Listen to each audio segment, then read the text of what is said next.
देखो सर्कल, हम लोग ऐसे सर्कल स्टार्ट करते हैं। सबसे पहले कुछ इंट्रोडक्शन, सर्कल है क्या। सर्कल तो जानते ही हो कि देखे भी होंगे।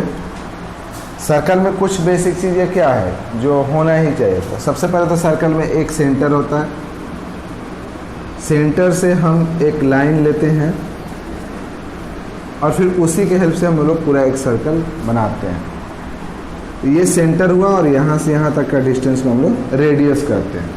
जैसे एक आप कंपास लेते हैं ना, कंपास में जितना आप खोलते जाते हैं उसको, वो समझिए वो आपका रेडियस होते गया। जैसे यहाँ पे हम एक कंपास का पोर्शन रखे, इसको इतना खोल दिए, ये रेडियस हो गया, छोटा खोले, छोटा रेडियस, बड़ा, और फिर उसी के हेल्प से इसको पूरा रोटेट करा देते हैं।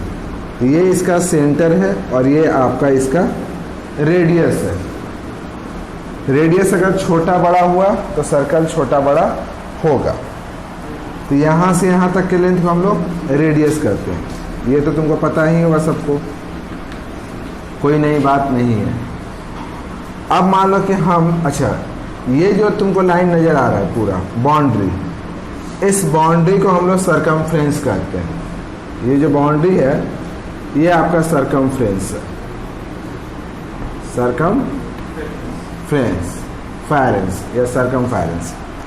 अब सरकमफायरेंस पे हम 2 पॉइंट लें और वो 2 पॉइंट सेंटर से होके पास करें।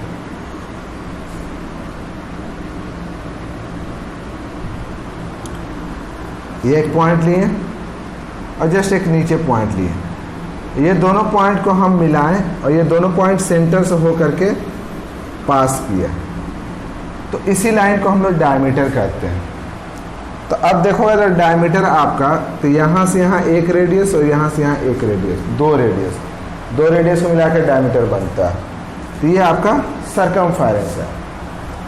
उसी तरह से हम अगर सरकमफायरेंस पर 2 पॉइंट लें, या सरकमफ्रेंस हम बोलते हैं उसको, सरकमफ्रेंस पर 2 पॉइंट लें, उच्चारण गलत हो सकता है।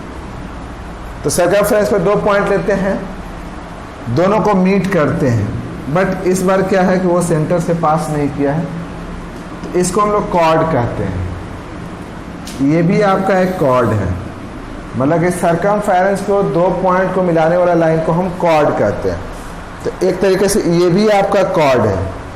तो जो सबसे लंबा कॉर्ड होता है उसी को हम लोग डायमीटर कहते हैं। सरकमफेरेंस पर 2 पॉइंट लोगे और दोनों पॉइंट को मिलाओगे ना, तो उसको कॉर्ड कहते हैं। तो ये आपका कॉर्ड है, ये भी कॉर्ड है, ये भी कॉर्ड है, और फिर देखिएगा आपका फिर ये कॉर्ड आएगा, फिर आपका कॉर्ड आएगा। तो सबसे जो लॉन्गेस्ट कॉर्ड होगा वो आपका डायमीटर होगा। ठीक, चलिए अब यहीं पे हम क्या करते हैं कि एक लाइन अब ऐसे खींचते हैं। इसमें और कॉर्ड में क्या फ़र्क है? ये कॉर्ड था और इस लाइन में क्या फ़र्क है? तो हम कॉर्ड कह रहे थे कि कॉर्ड में क्या होता है कि सरकमफ्रेंस जो पॉइंट होता है, कॉर्ड का जो एंड पॉइंट होता है वो सरकमफ्रेंस पर लाई करता है। मतलब ये एंड पॉइंट और ये एंड पॉइंट ये सरकमफ्रेंस पर लाई करेगा, है ना। लेकिन यहाँ पे क्या है कि इसका एंड पॉइंट सरकमफ्रेंस से बाहर लाई कर रहा, तो इसको हम लोग सेकेंड कहते हैं। इस तरह का जो लाइन होता है इसको सेकेंड कहते हैं, जो कि सर्कल को इंटरसेक्ट करता है, काटते हुए निकल जाता है। ठीक है, ये आपका सेकेंड हुआ। अब यहीं से अगर हम एक लाइन ऐसा लें जो सर्कल को जस्ट टच करते हुए पास कर दिया, ये तो सेकेंड जो काटते हुए निकल गया। एक लाइन लिए जो जस्ट इसको टच करते हुए पास होगा, एग्जैक्ट एक पॉइंट पर टच किया, इस लाइन को ही हम लोग कहते हैं टैंजेंट। ये हो गया आपका टैंजेंट। तो कुल मिलाकर के आपको इस चैप्टर के अंदर में पूरा का पूरा जो पढ़ाई, मतलब पढ़ना है चैप्टर, न तो कॉर्ड के बारे में डिस्कस करना है, न सरकमफ्रेंस, न रेडियस उडियस, कुछ नहीं, सिर्फ टैंजेंट, सेकंड भी नहीं। थोड़ा सा और हम लोग सर्कल में समझ लेते हैं। अगर हम सरकमफ्रेंस पर 2 पॉइंट लें और बीच का इस लेंथ को हम लोग क्या करते हैं? आर्क, ये माइनर आर्क, और इधर से लेंगे तो मेजर आर्क, ये सब पता होगा। तो कुल मिला के हम लोग पहले टैंजेंट को समझ लेते हैं। तो टेंजेंट क्या होता है कि tangent is a line which touches the circle exactly at one point.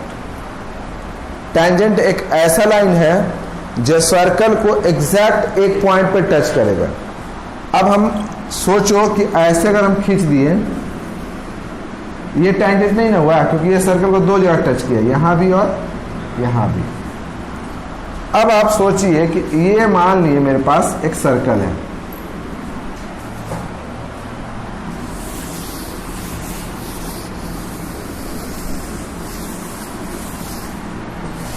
ये सर्कल है आपका,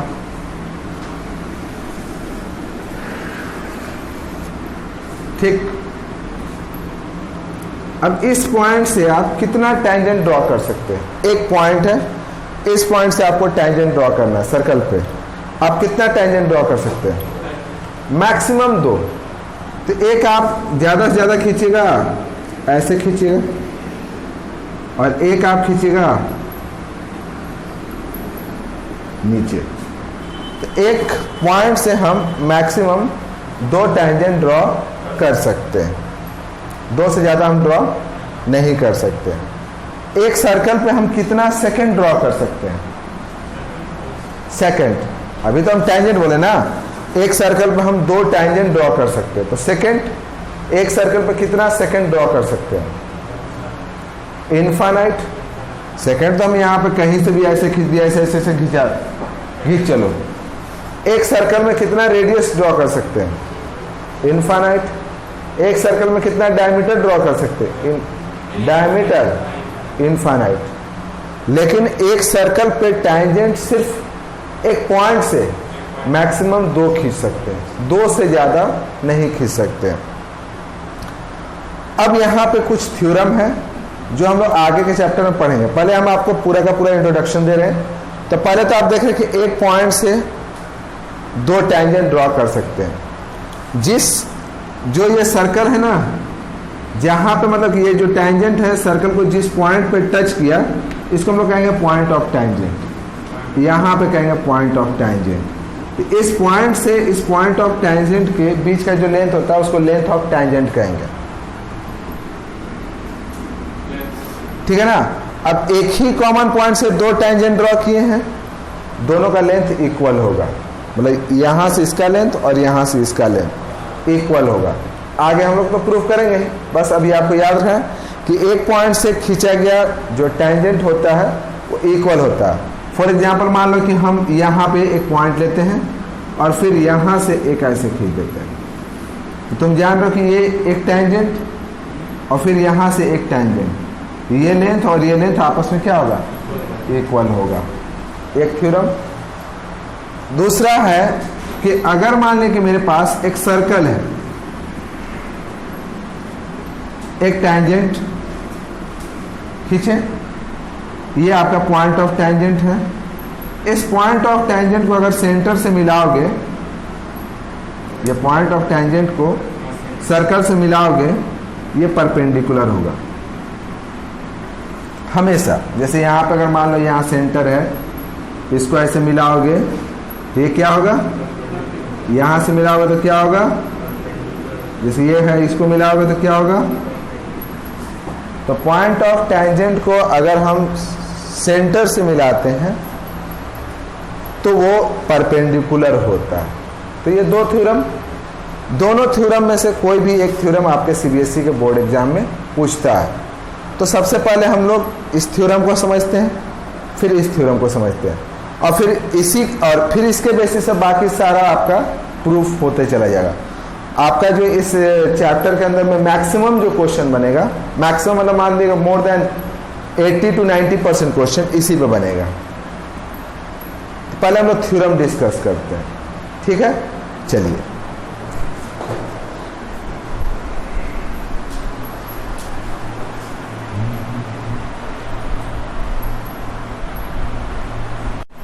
तो इस चैप्टर का जो पहला आपका थ्योरम है कि the tangent at any point of a circle is perpendicular to the radius through the point of contact. मतलब आपका हुआ कि अगर मान लिया मेरे पास ये एक सर्कल है,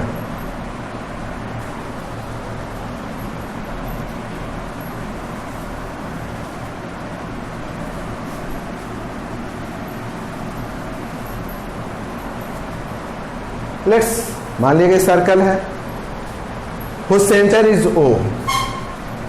ये एक सर्कल है जिसका सेंटर क्या है, ओ है, ठीक है ना। अब हम लोग क्या करते हैं कि यहां से एक टैंजेंट ड्रॉ कर देते हैं जिसका पॉइंट ऑफ कांटेक्ट जो है वो P है,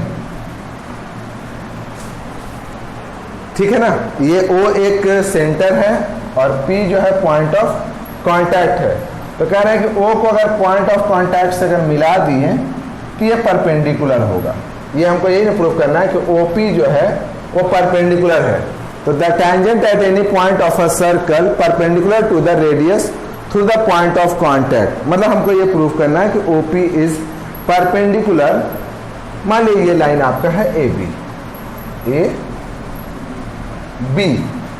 तो हमको ये प्रूव करना है कि OP जो है वो AB पे परपेंडिकुलर है, ठीक ना। अब हम लोग इसको करेंगे कैसे, तो सबसे पहले आपका जो गिवन है आप गिवन लिखिए। तो गिवन क्या है आपका,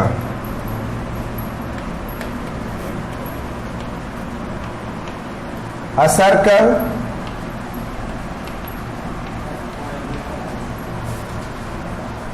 having, लिख देते हैं a circle having center O, ठीक है ना। एक सर्कल है जिसका सेंटर क्या है O, and AB is tangent, is tangent। मान लें कि ये एक सर्कल है जिसका सेंटर O है और आपका AB एक टेंजेंट है। टू प्रूफ, आपको प्रूफ क्या करना है, यहां पर लिखेंगे टू प्रूफ। टू प्रूफ में आपको करना है कि OP परपेंडिकुलर AB। सबसे पहले एक चीज आप समझ लीजिए, अगर हम आपको बोले कि यहां से मान लीजिए कि ये दो लाइन है, दो पैरेलल लाइन है, इस तरीके से इस पॉइंट से अगर मान लीजिए इस लाइन का जो सबसे शॉर्टेस्ट डिस्टेंस होगा वो कौन सा डिस्टेंस होगा, जो सबसे सीधा होगा ना, परपेंडिकुलर। अब जैसे ही वो थोड़ा सा मुड़ेगा उसका डिस्टेंस जो है वो बड़ा होने लगेगा, है ना। तो जो सबसे शॉर्टेस्ट डिस्टेंस होता है वो आपका परपेंडिकुलर डिस्टेंस होता है किसी भी पॉइंट का। मान लीजिए आप यहां पे खड़े हो जाओ तो यहां से, तो फिर यहां से परपेंडिकुलर लाइन, फिर ये परपेंडिकुलर लाइन जो होगा सबसे छोटा होगा, है ना। और जैसे ही आप थोड़ा सा आप ऐसे मुड़िएगा तो देखिएगा ये लेंथ बड़ा होने लगेगा। तो कुल मिलाकर के अगर हमको ये प्रूफ करना है कि OP परपेंडिकुलर है AB के, तो हमको ये प्रूफ करना होगा कि O से AB के बीच का जो सबसे शॉर्टेस्ट डिस्टेंस है वो मेरा OP है। मतलब AB पर कोई भी अगर पॉइंट लें तो O से जो सबसे शॉर्टेस्ट डिस्टेंस है वो मेरा OP है, ठीक है ना। हम इसको क्या करते हैं कि प्रूफ करने के लिए कि ऐसा करते हैं कि एक और पॉइंट ले लेते हैं। Let we take other point Q, QRST जो मन है वो ले लो। ये एक और पॉइंट ले लिए, AB पे एक और पॉइंट ले लिए Q, और फिर हम लोग क्या किए कि ज्वाइन कर दिए इसे। तो हम लोग यहाँ पे लिखते हैं कि कंस्ट्रक्शन में, ये कंस्ट्रक्शन के पार्ट में लिखा हुआ है,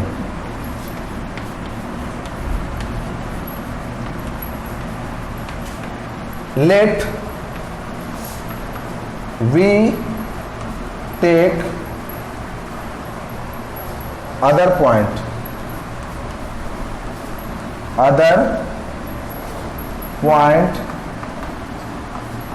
Q on AB, ठीक है ना, and join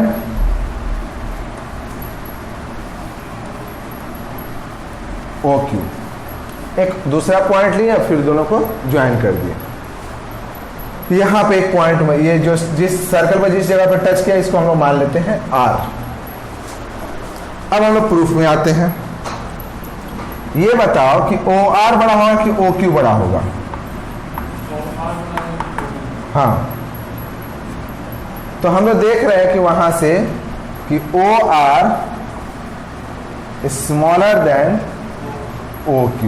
देख के भी पता चल रहा है ना कि अगर OR और OQ में, तो OR छोटा है। क्यों छोटा है? क्योंकि OQ में ही OR एक पार्ट है, मतलब कि OQ पूरा का पूरा है और OR उसका एक पार्ट है। तो यहां पर लिखते हैं a part less than whole, less than whole मतलब कि किसी होल का अगर कोई पार्ट लेंगे, जैसे ये चौक है, इसको हम यहाँ बीच से ऐसे तोड़ देंगे तो ये हमेशा इस चौक से छोटा होगा। तो लिख दिए a part less than a whole. तो इसका मतलब ये हुआ कि OR लेस देन हो गया OQ। OR किसके बराबर है? OP के, because both are the radius. तो हम यहाँ पर लिख सकते हैं ना कि OP, अच्छा लिख देते हैं पहले, OP बराबर है OR के, क्योंकि दोनों रेडियस है। तो इसका मतलब क्या हो गया कि OP OQ से छोटा है।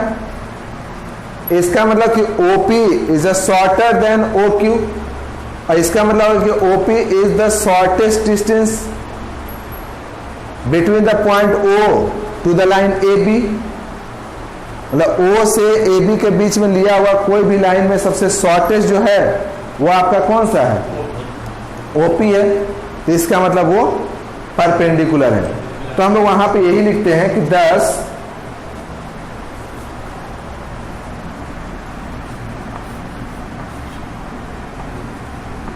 OP is shortest line, shortest line in compare of other point। ठीक है ना? shortest line than लिख देते हैं, than any other point on AB। ठीक है ना?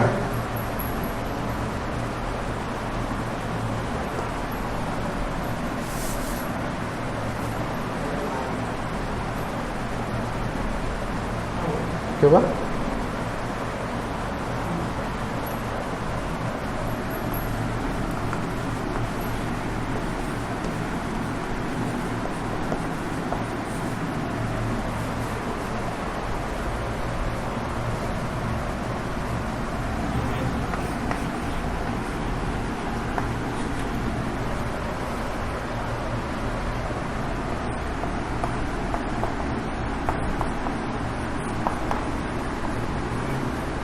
ठीक है?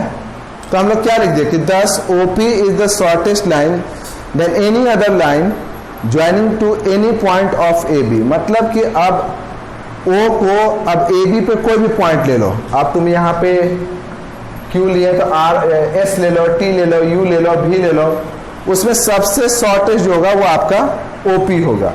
तो जो सबसे शॉर्टेस्ट होगा वही आपका परपेंडिकुलर होगा। तो इसका मतलब लिख देंगे hence OP is perpendicular to AB। Clear?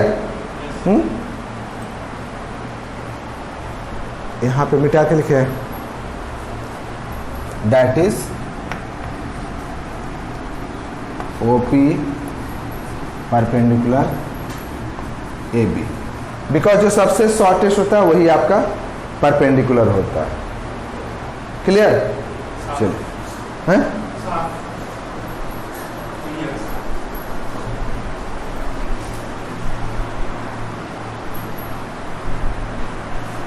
देखिए सेकेंड थ्योरम है।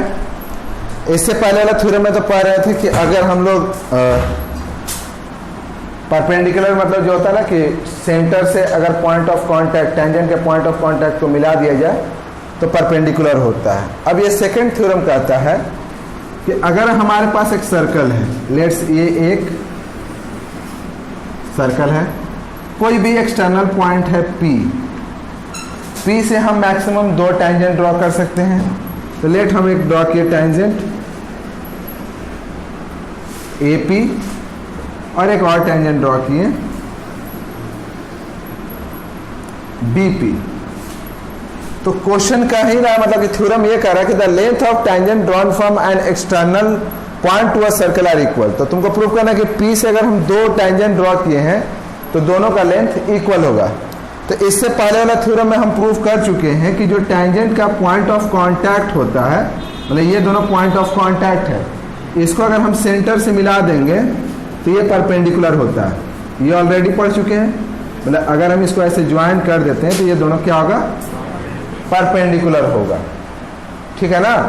और फिर हम लोग इसको ऐसे मिला देते हैं, इतना लिख देते हैं, पहले जो काम किए बस लिख देते हैं। तो सबसे पहले तो गिवन क्या है,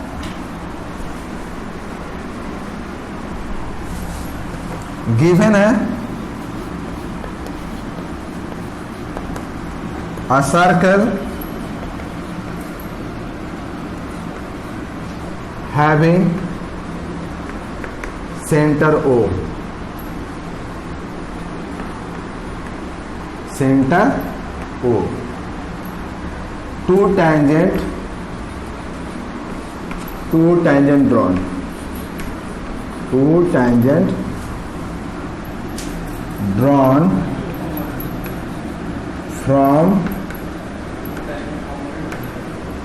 external point P, external point P to prove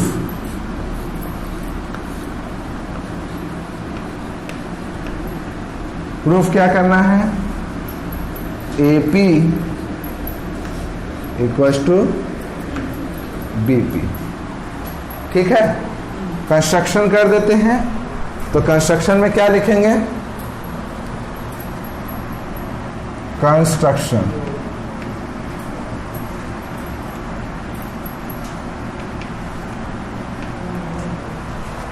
join किए हैं, यहां पे ज्वाइन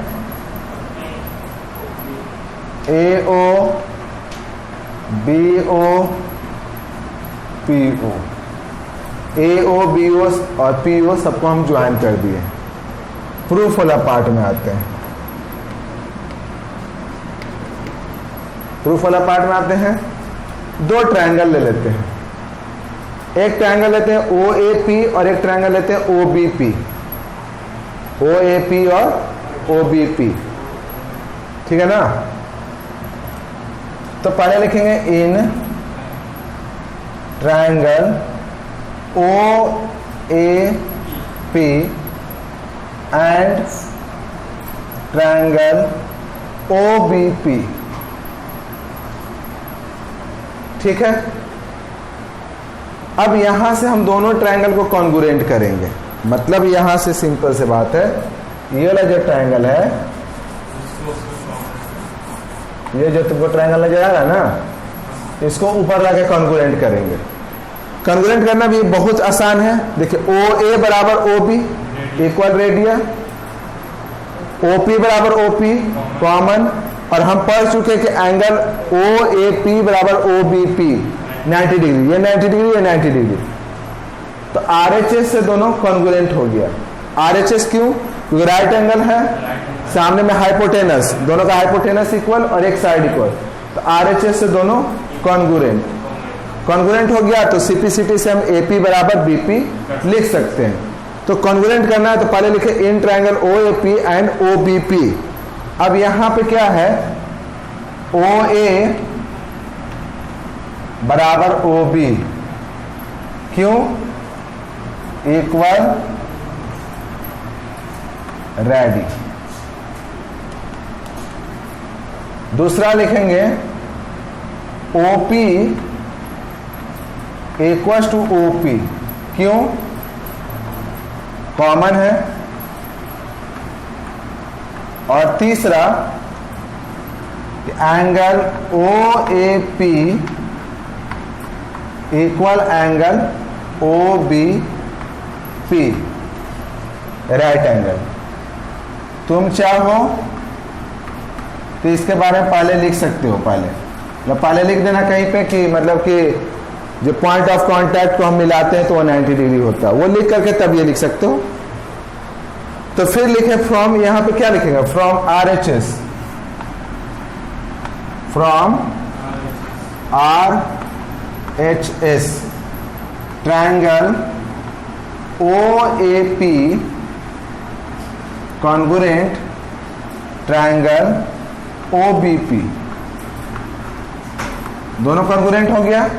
कॉन्गुरेंट होने का मतलब क्या हो गया कि अब आप यहां से लिख सकते हैं AP बराबर BP बाई CPCT, ठीक। लेकिन अब यहां से और भी बहुत कुछ तुम लिख सकते हो। अब यहां से देखोगे कि जब ये दोनों ट्रायंगल कॉन्गुरेंट है तो AP बराबर BP होगा, ये एंगल इस एंगल के बराबर होगा CPCT से, ये एंगल इस एंगल के बराबर होगा। तो मान लें कि ये अगर पूरा दिया रहेगा 60 डिग्री, तो अपने आप समझ लोगे कि ये एंगल अगर 60 डिग्री है तो ये 30, ये 30, या अगर अपने आप मान लो दिया हुआ यहाँ पे 140 डिग्री, तो समझ लेना ऊपर 70 नीचे 70, फिर अपने आप ये पता चल जाएगा, ठीक ना। एक चीज और गौर करो, तो ये एंगल और ये एंगल का सम 180 डिग्री है ना, ये 90, ये 90, ये एक क्वाड्रिलेटरल बन रहा है, AOBP जो है ना क्वाड्रिलेटरल बन रहा है। तो ये एंगल और ये एंगल का सम 180, क्योंकि ये दोनों 180 और ये पूरा अगर क्वाड्रिलेटरल लेके चलो, AOBP को क्वाड्रिलेटरल लेके चलो तो 360 होता है ना। तो जब ये दोनों 180 तो ये दोनों भी कितना हुआ, और किसी भी क्वाड्रिलेटरल का अगर अपोजिट एंगल का सम 180 डिग्री हो तो उसको कौन सा क्वाड्रिलेटर कहते हैं, साइक्लिक। तो ये आपका साइक्लिक क्वाड्रिलेटरल भी है। तो इसमें देखोगे आपको बहुत सारी चीजें एक साथ नजर आएगी। खैर कॉन्ग्रुएंट कर दिए, कभी अगर मान लिया कि दे दिया कि ये एंगल बराबर प्रूफ करना, तो सिर्फ यही से करना, पहले दोनों कॉन्ग्रुएंट कर देंगे RHS से, फिर ये एंगल इसके बराबर हो जाएगा, फिर सेम ये एंगल इसके बराबर हो जाएगा। और साइक्लिक अगर प्रूफ करने दे दिया कि AOBP को साइक्लिक प्रूफ करो, तब तो बिल्कुल आसान है। तुम लिखोगे ये एंगल 90 डिग्री, ये एंगल 90 डिग्री, तो 180 अपोजिट एंगल, किसी भी क्वाड्रिलेटरल का अपोजिट एंगल का सम 180, तो साइक्लिक हो गया। समझ में आया? तो ये आपका एक थ्योरम हुआ। इसी पे बेस्ड अब बाकी सारा आपका थ्योरम है, ठीक ना।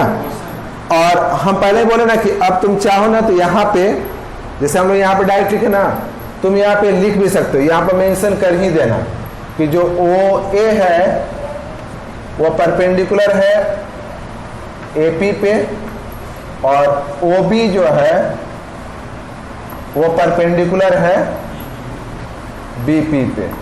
ये मेंशन कर देना कोई इसमें, और तब ये लिख देना, क्योंकि हम लोग थ्योरम ऑलरेडी पढ़ चुके हैं, ठीक है। ये आप रीड कर लेना, इतना मतलब